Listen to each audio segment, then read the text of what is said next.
के समय में पीछे और इतिहास के 4 सबसे बड़े सवालों के जवाब ढूंढेंगे। क्या, कब, कहां और कैसे। तो चलिए अतीत के इन रहस्यों से पर्दा उठाते हैं। ये सब ना एक बहुत ही दिलचस्प सवाल से शुरू होता है।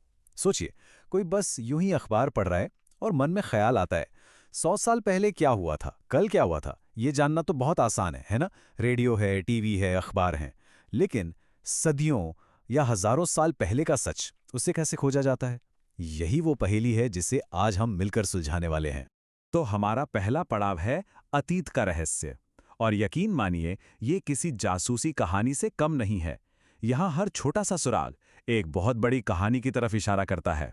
तो सवाल यह है कि हम अतीत के बारे में आखिर जान क्या क्या सकते हैं। देखिए, इतिहास सिर्फ राजा महाराजाओं और उनकी लड़ाइयों की कहानी नहीं है, बिल्कुल नहीं। ये तो आम लोगों की कहानी है कि वो क्या खाते थे, कैसे कपड़े पहनते थे, किस तरह के घरों में रहते थे, उनके बच्चे कौन से खेल खेलते थे, कौन सी कहानियां सुनते थे। ये शिकारियों, किसानों, कलाकारों, शासकों, सबकी दुनिया की एक झलक है। अब आते हैं दूसरे पड़ाव पर। लोग रहते कहाँ थे? ये हमारी जासूसी का सबसे पहला और सबसे जरूरी सवाल है। शुरुआती इंसानों का घर कहाँ था? उन्होंने अपनी बस्तियां बसाने के लिए कौन सी जगह चुनी और क्यों? और इस सवाल का जवाब छिपा है भूगोल में, यानी ज्योग्राफी में। देखिए, उस जमाने के इंसानों के लिए सही जगह चुनना कोई शौक या सुविधा की बात नहीं थी। ये तो उनके जिंदा रहने का सवाल था। पानी कहाँ मिलेगा, खाने का इंतजाम कैसे होगा और क्या वो जगह रहने के लिए महफूज है, बस यही बातें तय करती थीं कि इंसान कहाँ बसेगा। चलिए इन जगहों पर जरा करीब से नजर डालते हैं। जैसे कि नर्मदा नदी का इलाका। यहाँ सैकड़ों हजारों सालों तक ऐसे लोग रहे जो जंगल की दौलत को पहचानते थे और खाना इकट्ठा करने में माहिर थे।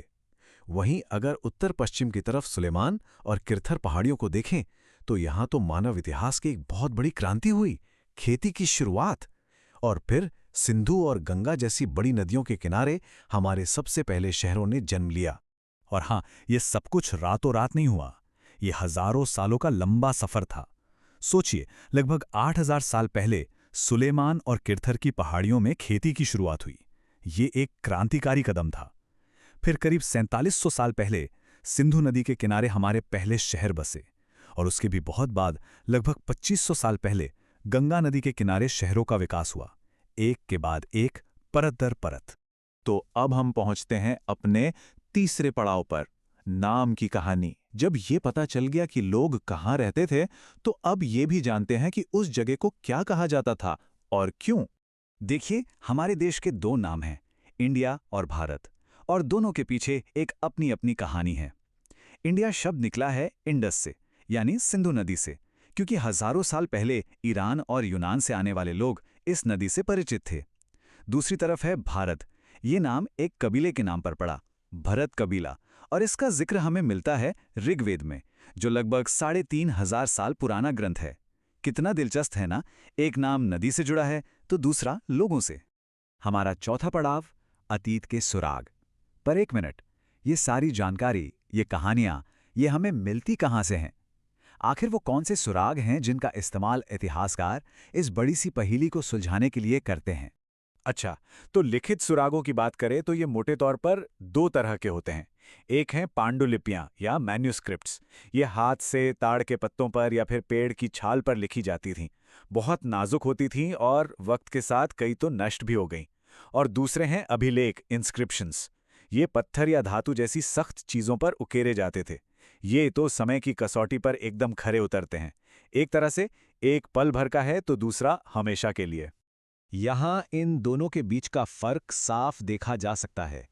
एक तरफ हाथ से लिखी वो नाजुक पांडुलिपि जो शायद किसी मठ या मंदिर में ज्ञान को सहेजने के लिए थी, और दूसरी तरफ पत्थर पर खुदा एक मजबूत, स्थायी संदेश जो शायद किसी राजा के हुक्म या उसकी जीत का ऐलान कर रहा हो।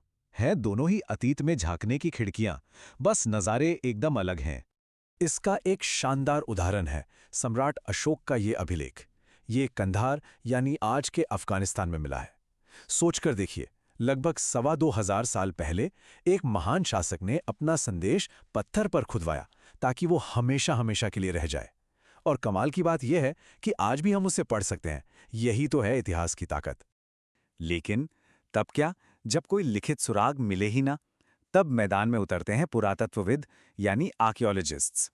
ये वो जासूस हैं जो उन चीज़ों से कहानी बनाते हैं जिन्हें लोग पीछे छोड़ गए।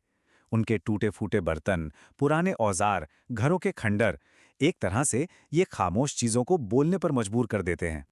और पुरातत्वविदों को मिलता क्या है? जमीन के नीचे दबी हर चीज उनके लिए खजाने की तरह होती है।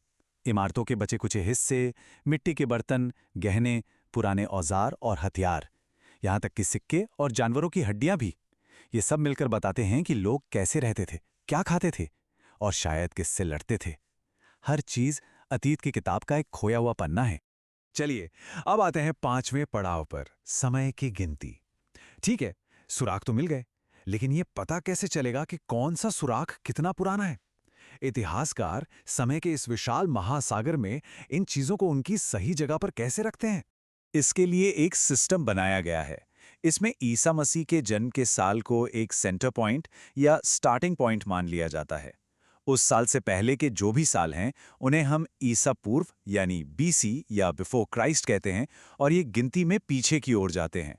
और जन्म के बाद के सालों को हम ईसवी यानी एडी या एनो डोमिनी कहते हैं, जो आगे की ओर बढ़ते हैं। मतलब इसे ऐसे समझिए, जब हम कहते हैं कि ये साल 2026 ईस्वी है, तो इसका सीधा सा मतलब है कि उस स्टार्टिंग पॉइंट से 2026 साल गुजर चुके हैं। ये इतिहास को समझने के लिए एक कैलेंडर की तरह है।